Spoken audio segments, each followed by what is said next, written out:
They mocked my job over French toast, changed the locks while I was out buying coffee, cut me out of the family like I was an embarrassment they couldn't afford anymore. They thought I'd disappear quietly. Instead, I built something bigger than their pride could ever swallow. Months later, they walked into a mystery housewarming and gasped because the keys to our old home, the one they lost in debt and shame, were now mine. What would you do if the people who raised you locked you out, only to later eat dinner at your table? Here's how it started. Picture this: a sunlit Sunday morning in Sacramento, the backyard table groaning with brunch, quiche, fruit salad, croissants fluffed like clouds. Laughter rings through the jasmine-scented air, soft clinks of glass, the hum of sprinklers in the distance, and then, out of nowhere, it happens. It wasn't the words themselves that stung most. It was the casual way they all laughed, like they were in on some private joke,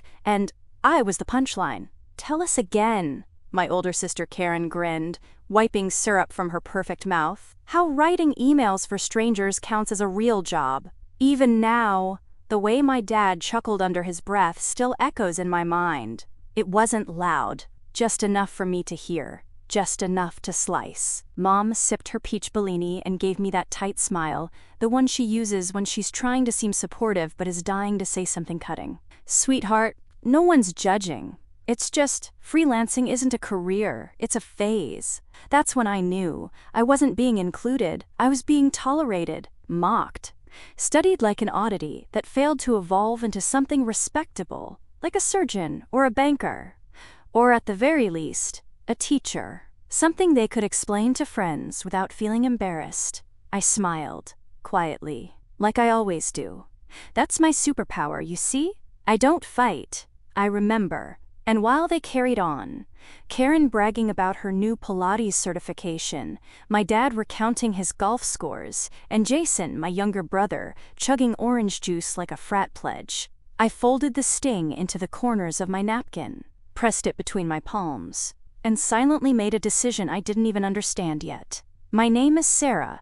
I'm 32. I ghostwrite copy for entrepreneurs, course creators, and small brands who want their voice to sell without sounding sleazy. I build their stories, while mine gets dismissed at the family table, like a side of burnt toast. I moved back in with my parents 9 months ago after my lease ended, and the Bay Area rent nearly swallowed me whole. I figured I'd stay a while, help out, build up savings, contribute. That's the word they loved using when I moved in. Contribute. But the moment I started actually making money, like real, rent-paying, business-building income, they couldn't see it, couldn't believe it, or maybe they didn't want to. It's easier, after all, to label someone a failure. That way you get to feel superior, safe, right? So I let them have their jokes, their smug little brunch. I didn't say a word as I cleared my plate, helped load the dishwasher, even offered to run errands. I watched Karen sip her green juice like a lifestyle ad and nod at me like I was 12 again. That night, I stayed up late finishing 3 client emails, invoiced 2 new retainers, and stared at the ceiling thinking about how a family can feel lonelier than any empty apartment. But nothing could have prepared me for what came the next morning.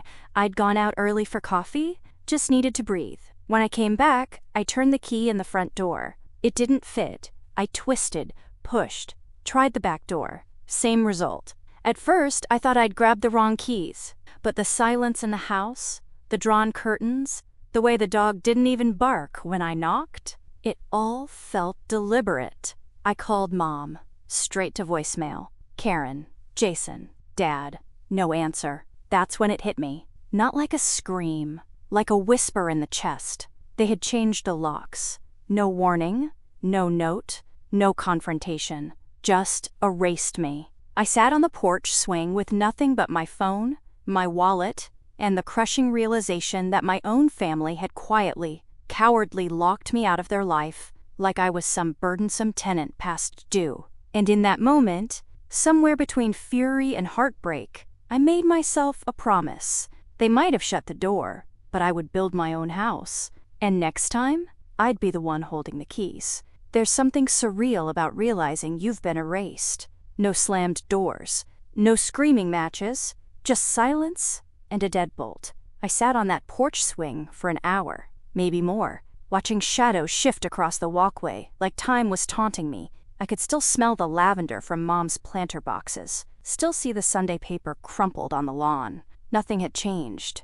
And yet, everything had. I sent one more text. "Did you change the locks?"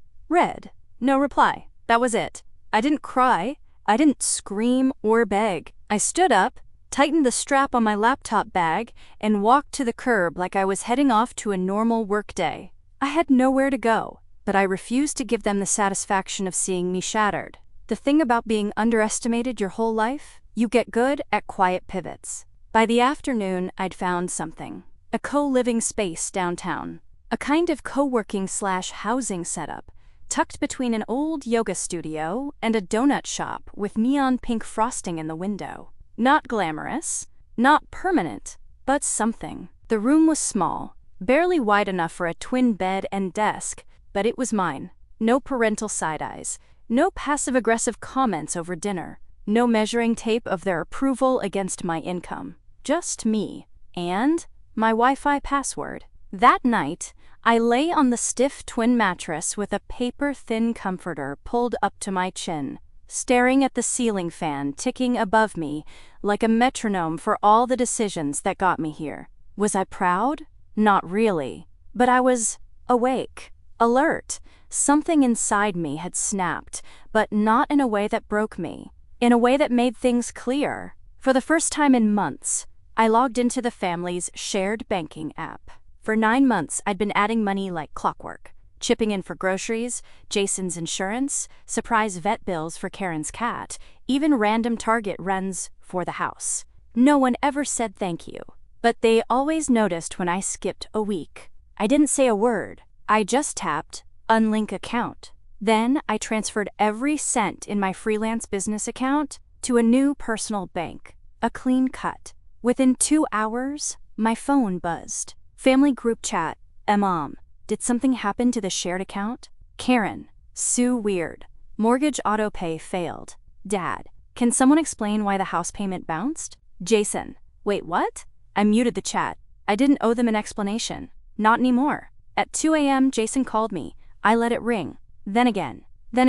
He left a voice message. Hey, where are you? Mom's freaking out a little. Look, I know that brunch thing got awkward, but you don't have to do this. Just call me back, okay? Do what, exactly? Move out without permission? Cut financial ties like a rational adult? Or stop pretending that I belonged in a house where love had an expiration date? I rolled over and pressed my face into the pillow. The tears came, but not out of sadness. It was relief. They thought I'd crumble. But this quiet room, this borrowed mattress, this new life, it felt like the first true inhale in months. The next morning, I brewed stale coffee from a communal kitchen, opened my laptop, and threw myself into work. And oh, did I work? Landing pages, email sequences, brand bios. I was ghostwriting for influencers, authors, even a couple startup founders who didn't know the difference between their mission and their messaging. But I made them sound brilliant. Every word was a reminder. I was good at what I did. Every invoice I sent was another small rebellion. That week, I signed 2 new retainers, clients who found me through referrals, clients who didn't blink when I named my rates, clients who didn't ask if I had a real job. Funny, isn't it? The farther I got from my family's opinions, the closer I felt to my own voice. One night, I opened the muted group chat. Over 40 unread messages. Some about money, some about the weird tension. A few from Jason, trying to joke his way through the awkwardness. No apologies, just confusion. I didn't reply, not yet, because something had shifted. They expected me to crawl back, to explain, to ask forgiveness for making them uncomfortable with my success. Instead, I was building something new.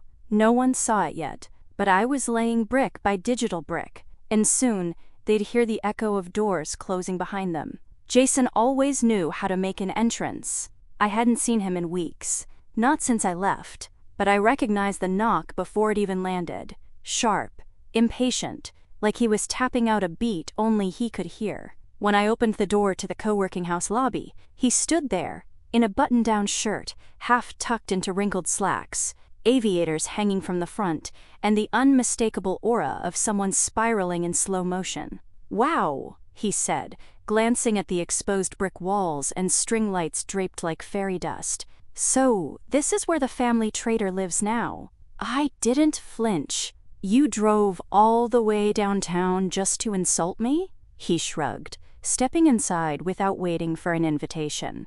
"I had a lunch meeting a few blocks away. Thought I'd check in. Mom's worried. Karen's annoyed. Dad's pretending everything's fine, which means he's probably not." He paused. "And I lost my internship. That stopped me." "What happened?" He flopped onto the nearest couch like it owed him emotional support. "I missed a client presentation. I was hung over. Again. Not a great look when you're the, quote, promising finance intern from Sac State." I sat across from him. "Why were you drinking?" He gave a laugh that was more of a scoff. "Why not? Every conversation at home ends with someone yelling or sulking. Dad's been in a permanent state of fury since you left. He's blaming the mortgage glitch on you. Says you abandoned your obligations."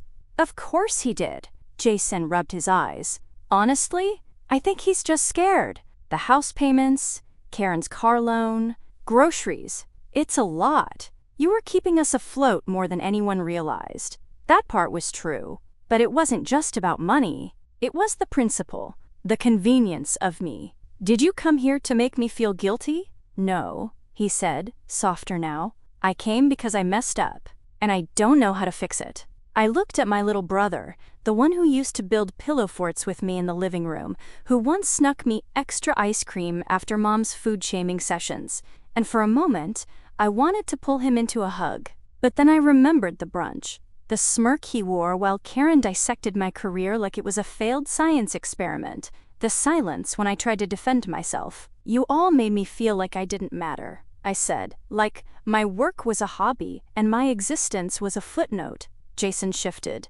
"I didn't mean to, but you did," I cut in. "You watched it happen and said nothing." He didn't deny it. We sat in that quiet lobby, the hum of the espresso machine the only sound between us. Then he said it, barely above a whisper. "I don't think I like who I am at home." That cracked something open in me, not forgiveness, but understanding. I knew that feeling too well. "I've been spending," he admitted, "too much, trying to feel important, visible, like I matter even if I'm not some finance prodigy. But the more I buy, the more I feel like I'm slipping." "How bad is it?" He swallowed. "Credit cards are maxed.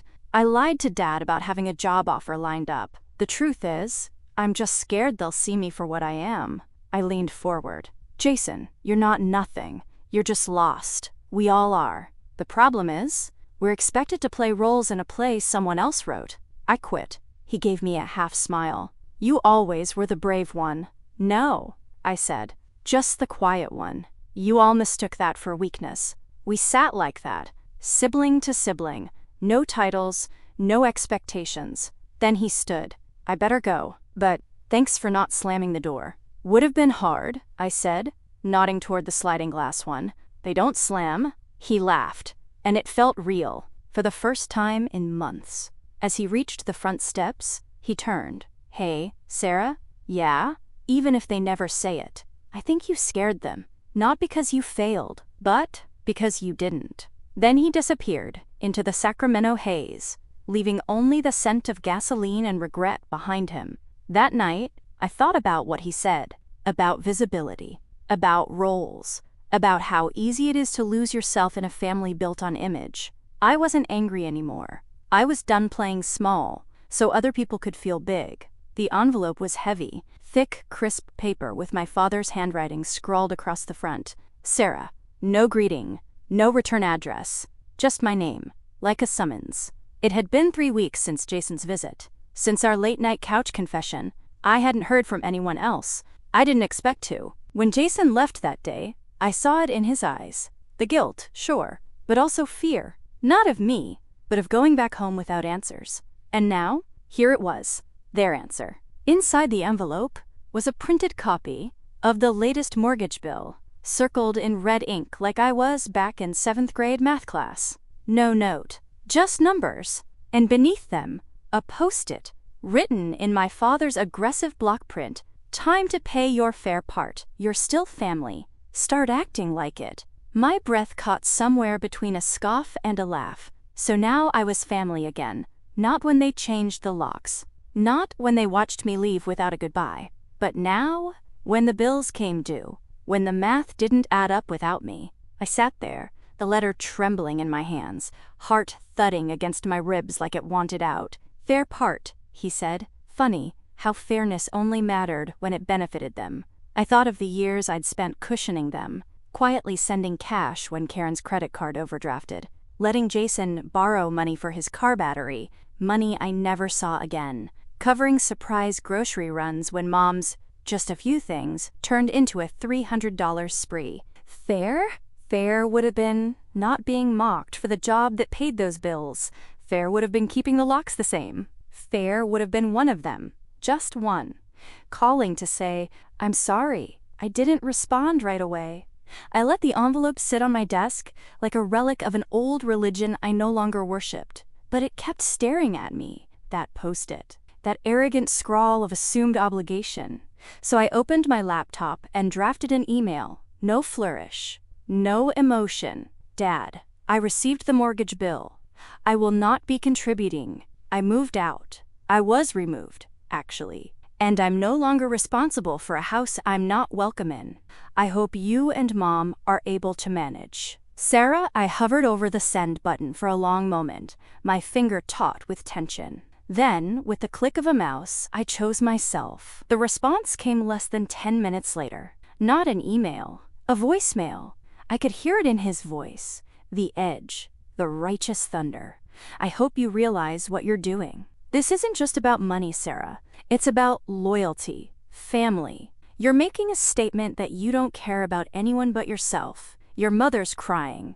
I'm furious. And frankly, you're no better than someone who sets fire to their own home. Sabotage, that's what this is. Sabotage." That word rang in my ears like a siren. They were the ones who pushed me out, yet somehow I was the traitor. They cut me off, mocked me, locked me out. Yet I was the saboteur. I listened to the message twice. Then again. The second time, my hand shook. The third time, it didn't. I knew what I had to do. Not for revenge, not to punish them, but because I was done, bending backward so they could stand taller. I opened a spreadsheet I hadn't touched in months, a personal finance tracker. I'd built it years ago, in secret, during quiet nights with my secondhand laptop and mint tea. It had every cent I'd ever made freelancing, broken into clean, confident rows. And there it was. Enough. Enough to begin again.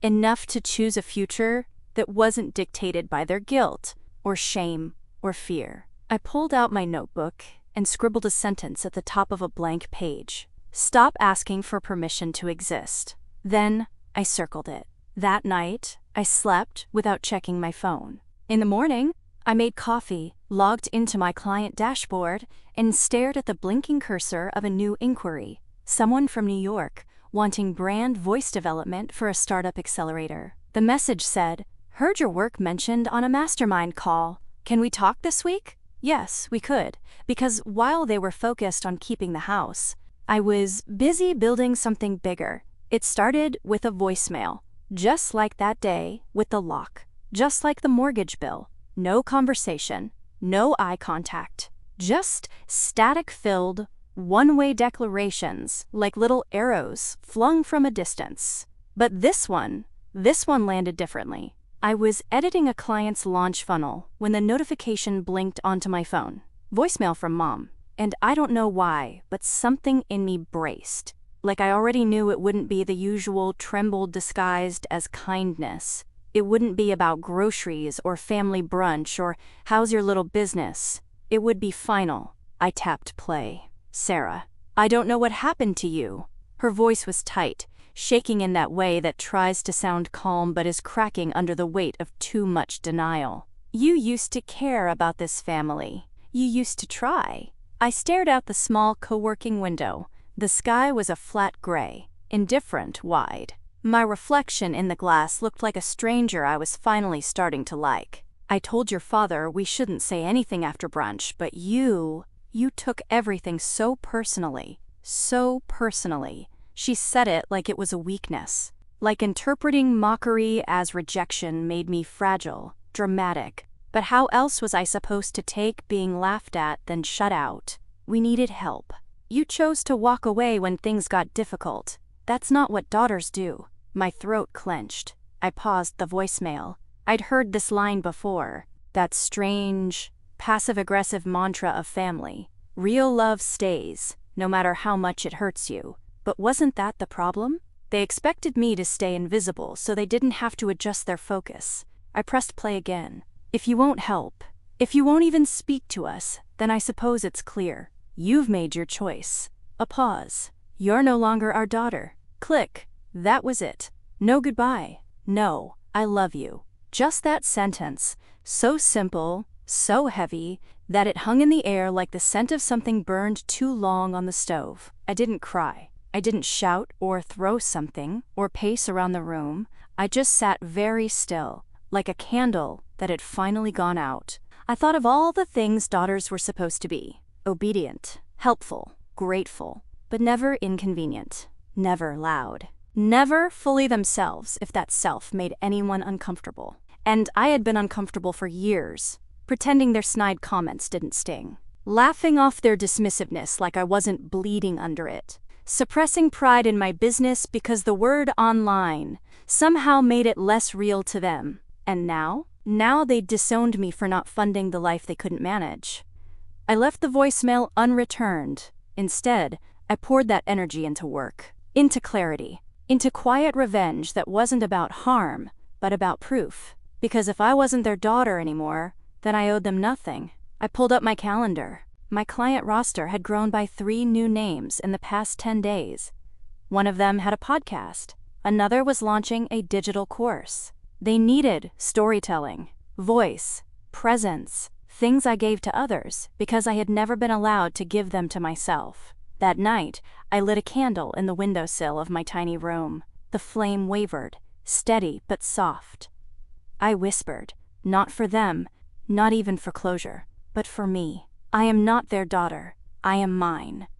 It didn't heal everything, but it felt like the truth. The listing went up on a Thursday. I found it by accident. Or maybe I was looking. Maybe I'd typed the address into Zillow out of some quiet, masochistic habit, like touching a bruise just to confirm it still hurt. There it was. Charming 4BR suburban home. Motivated seller. 4 photos. All too bright. Angles that tried to hide the sagging fence, the patchy grass, the truth. They were selling the house. The house I'd been locked out of. The house where I'd eaten birthday cake with plastic forks, cried into bathroom towels after high school dances, practiced my first freelance pitch in a closet because it had the best acoustics. The house they told me I didn't belong in. And now it was slipping away from them. No big announcement, no call, no message in the family group chat they hadn't removed me from but no longer used. Just a sterile online post, buried between listings for fixer-uppers and shiny condos with rooftop gyms. I stared at the screen for a long time. At first, I felt nothing, then a tangle of things. Grief, maybe. Not for them. For the version of me that had wanted so desperately to be invited back in. I scrolled to the bottom. Open house this Sunday. All offers considered. Motivated seller. I thought about the voicemail. About being no longer their daughter. About how loyalty in our house had been a one-way street paved with guilt and silence. And I wondered, how long had the financial cracks been showing? Had Karen stopped paying into the account too? Was Jason still pretending he had a job? Or had my exit just set off a domino effect no one could control? I should have felt triumphant. Instead, I felt still. As if something that had once roared inside me had finally gone quiet. That weekend, I didn't go to the open house. I walked past it though, slipped my sunglasses on and took the long way home from a client meeting. Just to see. There was a for sale sign staked in the front lawn, tilted slightly left like even it wasn't fully committed. A couple stood on the porch with a realtor, gesturing toward the bay windows where our old Christmas tree used to go. The woman was smiling. The man was taking measurements. From across the street, I could hear their laughter, soft, hopeful, the kind that meant beginnings. And something strange curled up in my chest. I didn't want the house back. I wanted what it represented: control, peace, the ability to choose who belonged. That's when the idea formed. Quiet, icy, completely logical. If it was for sale, anyone could buy it. And I knew a woman with a thriving business, a quiet apartment, and no interest in forgiving, but every interest in owning. That night, I opened my laptop and contacted a lawyer friend of one of my clients. I didn't give details, just asked, calmly, how one would go about making a real estate purchase through a limited liability company. Anonymous, clean, untraceable. He said it could be done. Within 2 days, I had a plan. Within a week, an offer. Just above asking. Cash. No notes. No contingencies. Motivated seller? Meet motivated buyer. And just like that, my family home, the one they exiled me from, was mine. They didn't know. They couldn't. To them, it was just another buyer. Some faceless entity in a stack of paperwork. But to me, it was a quiet reclaiming. Not revenge, not even redemption, just a closing circle. The house they locked me out of was about to have a new owner. And for once, I wouldn't need their permission to step inside. I wasn't planning to check social media that morning. I'd woken early, poured my coffee slow, and opened my inbox to a string of new client leads, referrals from a guest article I'd ghostwritten the week prior. Business was blooming like spring roses, quietly, beautifully, without fanfare, just the way I liked it. But curiosity is a stubborn companion. I clicked on Jason's profile out of instinct. He rarely posted anything other than memes or photos with blurry friends at even blurrier parties. But this post? This one was clear. Slurred in tone, yes, but painfully direct. Imagine working your whole life to keep your family together, just to have your own sister stab you in the back and walk away with the only thing that ever mattered. Some people wear betrayal like perfume. 12 likes, 3 comments. One from some guy named Ryan who replied, "Damn bro, that's cold." Another just said, "What happened?" I stared at the post for a long time, heart stalling in my chest like a bad engine. So he knew, or thought he did. I hadn't told anyone. The purchase had been clean, quiet, entirely anonymous. My name wasn't listed anywhere near the paperwork. The LLC that owned the deed had nothing on the surface that traced back to me. But Jason must have figured it out. Maybe he recognized the offer timing. Maybe he'd seen a familiar name on a closing document. Or maybe he just followed the thread of his own unraveling mind. Either way, he was angry and drunk. His Instagram story from the night before was still up. Half a bottle of whiskey, a karaoke mic, and the caption, "Success is fake, family's faker." I didn't feel anger. Just a dull ache that settled between my ribs like a bruise that had finally bloomed. Jason had always worn his emotions like wet clothes, clinging, messy, obvious. I could picture him hunched over his phone at some dive bar, nursing old wounds with new liquor, typing that post with fingers he couldn't steady. What hurt wasn't the betrayal of being blamed again. It was how he still didn't see the full picture. I hadn't taken anything. I'd bought it, quietly, legally, alone, because they'd made it clear I didn't belong, until the house was slipping through their fingers. Then, suddenly, I was family again, useful again, obligated. And now that they'd lost what they thought they owned, I was the villain in Jason's late-night tragedy. I should have blocked him, should have ignored it all. But instead, I called him. Once, no answer. Twice, straight to voicemail. I sent a message. "You want to talk? Then talk to me, not your followers." No reply. But the post vanished an hour later. Later that week, I got a message from a name I didn't recognize. Lena Barrett. She was the recruiter from a boutique firm downtown. Apparently, Jason had interviewed with them a few days prior. She was polite, formal. "Hi, Sarah. I know this is a bit unusual, but I came across your name after researching Jason Barrett's references. I won't disclose what prompted this message, but I felt it might be helpful for you to know. He won't be moving forward with us." I didn't reply. What could I say? Sorry my brother imploded on the internet over a house he didn't own? Sorry he never learned how to hold a consequence? No, this wasn't my fire to put out. Jason had lit the match. Jason had spilled the liquor. And Jason would have to sit in the ashes. The strange thing? I still hoped he'd be okay. Even now. Even after everything. But I wasn't going to reach into the quicksand to pull him out. Not when I'd only just found solid ground myself. That evening, I stood outside the house, my house, with the keys cool in my palm. It was still empty. The moving trucks hadn't arrived yet. The silence inside was sacred. I stepped onto the porch, not as a guest, not as a daughter, but as the one who came back without asking. The post wasn't even about me. That's what made it all the more poetic. A client I'd worked with, Elena Maris, a wellness entrepreneur with a voice like velvet and a gift for turning trauma into triumph, had tagged me in a thank you thread. Just a single line. None of this launch would have happened without my ghostwriter, SB. You're a quiet genius. She didn't even use my full name.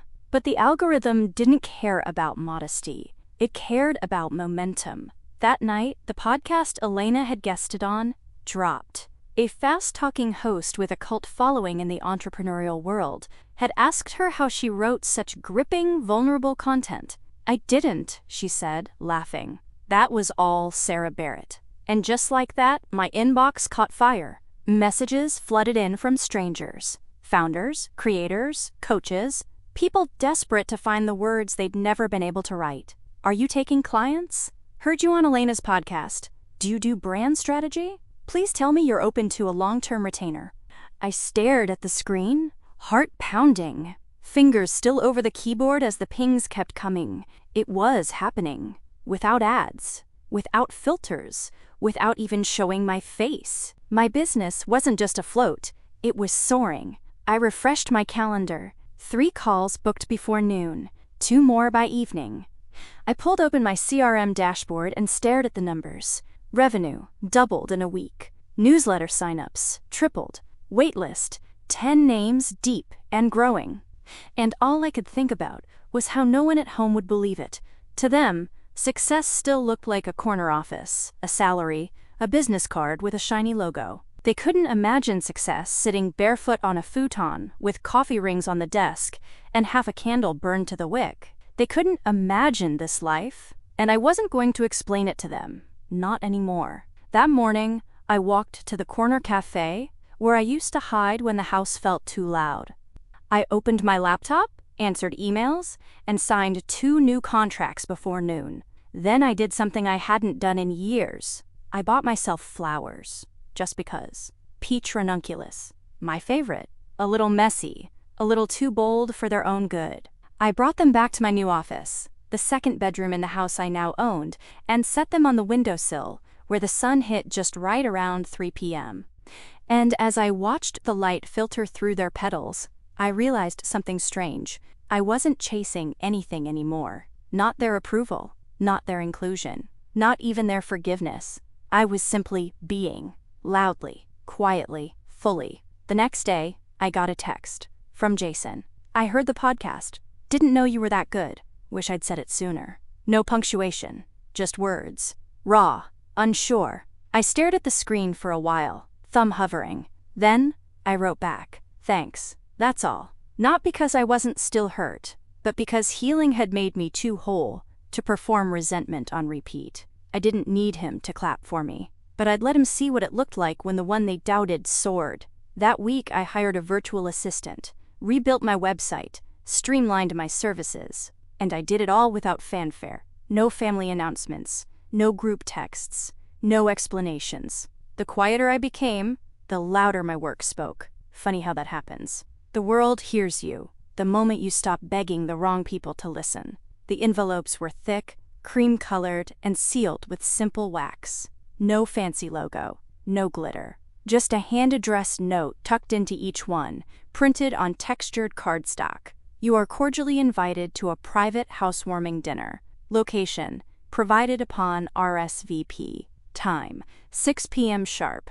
Attire, familiar comfort. There was no signature, no return address, just a quiet whisper in the shape of an invitation. I mailed one to each of them. Mom, Dad, Karen, and Jason. Not out of cruelty, out of curiosity. I wanted to know what they'd do when the door wasn't locked against them. The irony wasn't lost on me. The house they threw me out of, now opening its door under my name. But I didn't need revenge. I didn't need tears or apologies, or even their approval. I just wanted them to stand in what they'd once dismissed, to feel it, to see it, to know. The RSVP emails trickled in like nervous footsteps. Jason was the first. "I'll be there. Just tell me what to bring."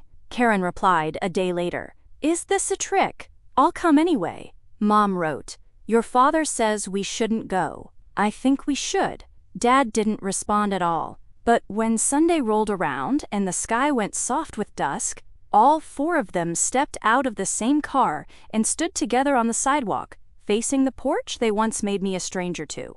I watched from inside, heart a quiet thud behind my ribs. Karen looked different, more tired, less polished, her brows furrowed in confusion as she took in the freshly painted shutters, the lantern lights glowing warm beside the doorway. Jason squinted at the new doorknob. Mom clutched her purse like it might anchor her. Dad, stoic as ever, said nothing. I opened the door before they knocked. "Hi," I said simply. They looked at me like I'd stepped out of a dream they didn't remember having. "You," Karen began, then stopped. "This is our old house?" I offered, voice calm. "Yes." Silence fell heavy, thick as humidity. Jason blinked. "Wait, this is yours?"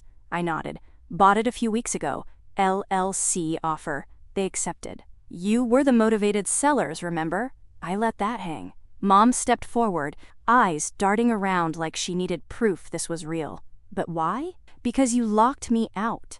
Because you told me I was no longer your daughter. Because I needed to prove, to myself, that I was never the problem." But all I said was, "Because I could." They stepped inside slowly, their eyes drinking in what used to be theirs. The scent of rosemary, the refinished wood floors, the framed art that read, "Stillness is power." Dinner was already set. A long table, candles flickering low, soft music humming through the speakers. I'd ordered everything from a local chef, comforting, unfussy dishes that tasted like memories without the weight. No one spoke for the first few minutes. Forks clinked, glasses lifted. Then, softly, Mom whispered, "You really did all this on your own?" "I did," I replied, "and I'm still doing it." Jason set down his fork. "I was wrong, Sarah." His voice cracked, just slightly. "I thought you were selfish, but I was the one hiding behind what you gave. Your help, your money, your silence. I didn't see it then." Karen nodded slowly. "We made fun of what we didn't understand, and when we realized we needed you, it was too late." Dad finally looked up. His face was unreadable, but his voice had dropped its usual edge. "I didn't think you'd forgive us." I tilted my head. "Who said I have?" Another silence, but this one felt different. Then I softened. "I didn't invite you here for forgiveness or revenge. I invited you because I needed you to see it, not just the house. Me, what I've built, who I am when no one's looking." Mom's eyes brimmed. "We were so wrong." I nodded. "Yes, you were, but I didn't say it with bitterness. Just truth." Jason leaned forward. "What happens now?" I met his gaze. "Now we eat, and after dessert, you go home." Karen frowned. "Home? This isn't your home anymore." I said, not unkindly, "This house has a new story now. One where the locks don't change unless I say so." And in that moment, not one of them argued, because they finally understood I hadn't just reclaimed the house. I'd reclaimed myself. They lingered, not in that rude, oblivious way guests sometimes do, but with that hesitant air of people who suddenly realize the space they once owned is no longer theirs. After dessert, lemon tart, and strong coffee, we migrated to the living room, where the furniture was different, but the layout still whispered of old memories. Jason ran a hand over the back of the couch. "Didn't we spill root beer here once?" "Dad made us scrub it for hours." Karen gave a soft laugh. "I blamed it on you." "You took it." I raised a brow. "You always knew how to keep your hands clean." There wasn't heat in the words anymore, just clarity. Mom sat by the window, watching the backyard sway under porch lights. She looked older in this house than I remembered. Maybe because she was seeing it from a new position. Not owner, not matriarch, just guest. "I used to love planting basil by the kitchen window," she murmured. "I know," I said. "It always died before July." She smiled, a little. "Because I overwatered everything." Yes, she did. With worry, with fear, with control dressed up as care. Dad hadn't said much since dinner. He was staring at the framed quote near the entryway. "You don't have to set yourself on fire to keep others warm." A beat passed. Then he asked, "Is that directed at us?" I met his gaze. "If you think it is, maybe ask yourself why." He didn't like that, but he didn't push. "I wasn't raised to ask for help," he muttered. "No," I agreed. "You were raised to expect obedience." The silence that followed was deep and necessary. Karen sighed and set down her glass. "I never thought you'd make it without us." "That's because I never got the chance to show you what I could do without the commentary." Jason shifted in his seat. "I think I was scared you'd make it and not come back." I looked at him, really looked. His shame wasn't performative. It lived in the slump of his shoulders, the twitch of his jaw when he blinked too fast. "I did come back," I said, "but not for your approval. I came back to remind myself I could leave on my own terms." Mom finally turned to face me. Her eyes, red-rimmed but steady, searched mine. "Is this it then?" she asked quietly. "A meal? A speech? A goodbye?" I thought about that, about how many times I had yearned for this exact conversation, practiced it in my head like a script I never got to perform. But now? Now I didn't need the ending to be dramatic. I just needed it, to be honest. "No," I said slowly, "it's not a goodbye, but it's not a reset either." I looked at each of them. "I'm not trying to rebuild what we had. That foundation cracked a long time ago, but I'm open to something else. If you are, something real, no guilt, no hierarchy, just people figuring it out." They were quiet, not resistant, just stunned, like they hadn't considered there might be an in-between. "Then what are we now?" Karen asked, voice softer than I'd ever heard it. I smiled gently. "We're human, and we'll see." Dad stood then, surprising us all, walked slowly to the door. For a moment, I thought he'd just leave without a word. But before he turned the knob, he looked back. "I don't know how to be different," he said, "but I'll try." That was all I needed. Not promises, not perfection, just effort. They filed out slowly after that, one by one. A hug from Mom that felt real this time. Karen brushing her fingers over the doorframe like she was trying to memorize it. Jason whispering, "Thanks for not slamming it shut." And then they were gone. The house was quiet again, but not empty, not heavy, just mine. I walked to the front door and locked it. Not out of fear, but because I could. Then I leaned against the frame and breathed in something clean and warm. Peace. Not a performance of it. The real thing. The key glinted in the palm of my hand. Small, smooth, familiar. But this time, it wasn't the symbol of someone else's permission. It was mine. For years, the locks in that house had signified control. Boundaries I didn't set. Doors I was allowed to walk through only when I was quiet enough, useful enough, compliant enough. That had changed. The family dinner had ended days ago, but the echoes lingered. In my mind, in the walls, in the calm that followed. They hadn't begged. I hadn't demanded. We'd simply stood in the truth of what we'd become. And now, it was just me. I'd decided to take the afternoon off. No emails, no launch calendars, no edits. Just soft jazz, and the hum of my espresso machine, the scent of lavender drifting through the open windows. Then came the knock. Not aggressive, not casual, just careful. I opened the door to find Mom standing there, her hands clasped tightly around a paper bag. She looked smaller without her usual armor. No stiff blazer, no layered jewelry, just a cardigan and uncertain eyes. "I didn't want to call," she said quietly. "I didn't want to assume." I stepped aside. She followed me into the kitchen like it was sacred ground, set the bag on the counter, pulled out a small basil plant in a clay pot. "I thought maybe it would do better here," she said with a tentative smile. "You always said I drowned them." I blinked at the offering. It wasn't an apology in words. It was better. It was her language. Rituals, objects, gestures. You didn't have to bring anything, I said. I know, she replied, but I wanted to. I wanted to start showing up in a way that isn't about guilt. I nodded slowly. We sat on the patio after that, just two women under a pale blue sky, sipping tea in silence. She glanced toward the house. Your father's been quiet since the dinner, but he's different, softer. I said nothing. And Jason, she added, he's been helping me in the mornings, cooking sometimes. He never cooked before. Maybe he's growing up, I said. Maybe we all are, she murmured. She took a slow breath. I just wanted you to know, we don't expect anything from you. Not anymore. Not money. Not obedience. Just, if you want to be part of us, we want you. But if you don't, we'll live with that too. I didn't expect that. I looked at her, really looked, at the lines around her mouth, the way she gripped her teacup like a tether. This was the woman who once changed the locks without a word. And now she sat on my patio, asking nothing but to be seen. I do want something, I said finally. She waited, eyes wary. I want you to respect that this is my space now. My rules. My locks. A pause. She nodded slowly. Understood. I stood and walked back to the front door, turned the key in the lock with a quiet click. Then I turned to her. This key stays mine, I said, holding it up. No copies. No emergencies. No silent removals. She met my eyes. Of course. We said goodbye with a hug. Not long. Not performative. Just enough to say, this isn't the end. When she left, I brought the basil plant inside and set it on the kitchen windowsill, the same place it always died.